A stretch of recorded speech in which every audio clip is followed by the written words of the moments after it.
একটি দল জুলাই শহীদদের বিক্রি করে রাজনীতিতে প্রতিষ্ঠা পাওয়ার চেষ্টা করছে, আর একটি মহল ফ্যাসিবাদ ফিরিয়ে আনার পায়তারা করছে। জুলাই শহীদদের স্মরণে আজ ঢাকায় মৌন মিছিল কর্মসূচিতে এমন মন্তব্য করেছেন বিএনপি নেতারা। ষড়যন্ত্র ঠেকাতে ঐক্য ধরে রাখার আহ্বানও জানান তারা। জুলাই শহীদদের স্মরণে সারা দেশের মতো রাজধানীতেও মৌন মিছিল কর্মসূচি পালন করে বিএনপি। নয়াপল্টন এবং মিরপুরে ছিল দলের মহানগর 2 কমিটির আয়োজন। নয়াপল্টনে মহানগর দক্ষিণের সংক্ষিপ্ত সমাবেশে বিএনপি স্থায়ী কমিটির সদস্য মির্জা আব্বাস বলেন, বিএনপি ক্ষমতায় যাওয়ার জন্য পাগল নয়, তবে তাদেরকে মাইনাস করে কারো ক্ষমতায় যাওয়ার খায়েশ পূরণ হবে না। এই সরকারকে বলতে চাই, একটি নির্বাচন দেন, দিলে কিন্তু যেটা হবে, দেশে যে আজকে অশান্ত পরিস্থিতি, এই অশান্ত পরিস্থিতি ঠান্ডা হয়ে যাবে।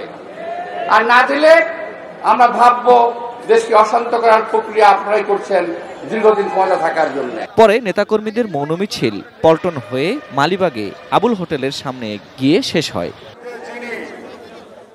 এদিকে মিরপুরের পল্লবীতে মৌন মিছিলের আগে সমাবেশে দলের স্থায়ী কমিটির আরেক সদস্য সালাউদ্দিন আহমেদ বলেন, নতুনদের ক্ষমতায় যাওয়ার স্বপ্ন ভালো, তবে নির্বাচন পেছানোর চেষ্টা জনগণ রুখে দেবে।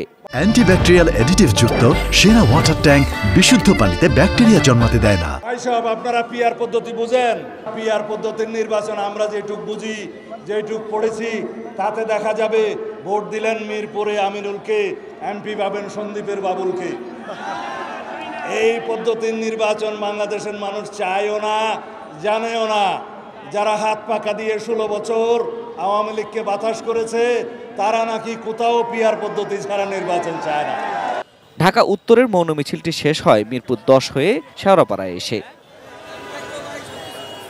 এর আগে সকালে জাতীয় প্রেসক্লাবের সামনে সম্মিলিত পেশাজীবী পরিষদের বিক্ষোভ সমাবেশে বিএনপির স্থায়ী কমিটির সদস্য ডাক্তার AZM জাহিদ হোসেন বলেন, ঐক্য নষ্ট হলে কি হবে তার কিছুটা নমুনা গোপালগঞ্জে দেখা গেছে। গণতন্ত্র পুনঃপ্রতিষ্ঠা করতে আপনারা যদি কোনো তালবাহানা করেন, মনে রাখবেন যেই জনগণ স্বৈরাচারকে পালিয়ে যেতে বাধ্য করে, সেই জনগণ আগামী দিনে কোন ইতিহাস সৃষ্টি করবে সেইটি আপনাদের মনে রাখার উচিত। Ferdous Rahman, ATN news, Dhaka.